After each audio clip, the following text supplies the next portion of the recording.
Some things are better left unknown. It's better not to get involved with certain things. If you were wondering, yes, that is me lying there. I learned those lessons the hard way. Just in case you're curious, I'll tell you how I met my untimely end. It all started about 3 weeks ago. I was doing what I'd normally be doing after getting home from school: eat, watch TV, play some video games. But that day was different. I can't exactly tell how or why, it just felt different. So anyway, that day I was bored and home alone, and the mail had just arrived, so out of curiosity I looked through them. One letter was some weird card. It didn't say who it was to or who it was from. It was like someone just made the card by hand and mailed it as it was. Just as I was about to put the card down, I noticed some weird marking on the back. It looked like a diamond with a square within another diamond with a circle in the middle. This is the part I regret the most, when I should have just ignored it and went on with my life. But did I do that? No. I looked up the symbol but found nothing. So I took a picture of it and posted it on a forum to see if anyone knew about it. To my surprise, I got an immediate response. They said that they knew who I was and told me to meet them outside my school. It sounds pretty sketchy, but I wasn't really thinking about that at the time. When I got there, oddly enough, it was someone I knew. He was in my class, but we never really spoke much to each other. So, did you send me the message?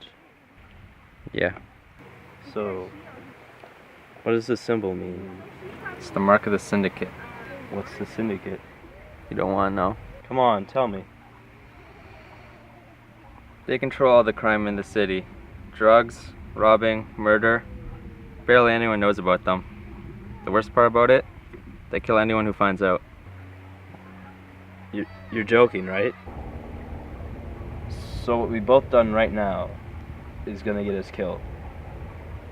I'm sorry. After he spoke those words, I got a chill through my body and backed away. I turned around and ran. I didn't want to think about what I just learned.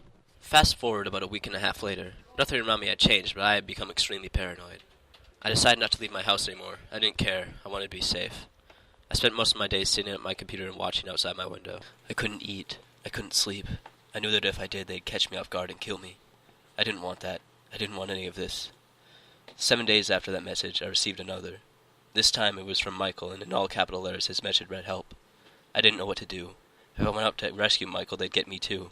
I wasn't going to let them kill me. But I couldn't just leave Michael to die, though, so I did something I never should have. I left my house.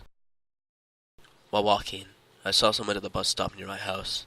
As I got closer, I realized it was Michael. I ran toward. Michael didn't say anything. Hey, He just stood there, Michael, you okay? stationary. Michael slowly turned his head towards me. He looked very distraught, and then he said some familiar words. I'm sorry.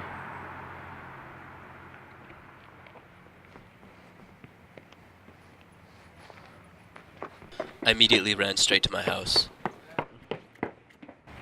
I got to the door, but it was locked. I checked my pockets. I didn't have my keys. I turned my head to see if Michael was still at the bus stop. He wasn't there. I was scared out of my mind. I didn't know what to do. I cringed. I looked over and felt suddenly relieved. It was my neighbor. Oh, it's just you. You gotta help me. I think there's people trying to kill me. We know.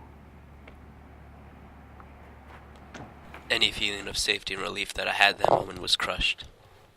The pain was excruciating, but brief. I felt my legs fail beneath me and I tumbled onto the ground. So there you have it. The story of a guy who got killed for what he had learned. So remember this. Be careful who you talk to and who you group yourself with, because they're everywhere, and they're always watching.